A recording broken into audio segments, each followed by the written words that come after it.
आमच्यासाठी फार गरजेची असते, कारण थ्रू आउट द डे आम्ही तुमच्यासाठी तिथे आलेलो असतो आणि तुमच्यासाठी तिथे परफॉर्म करत असतो.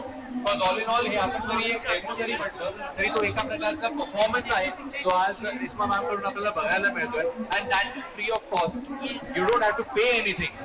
तुम्हाला फ्री मध्ये शिकायला मिळते, कुठेही जावा, म्हणजे या स्टॉलवर नाही, पूर्ण एक्सपो मध्ये हा तुमच्यासाठी आहे, बरोबर की नाही? आज तुम्ही इथे व्हिजिट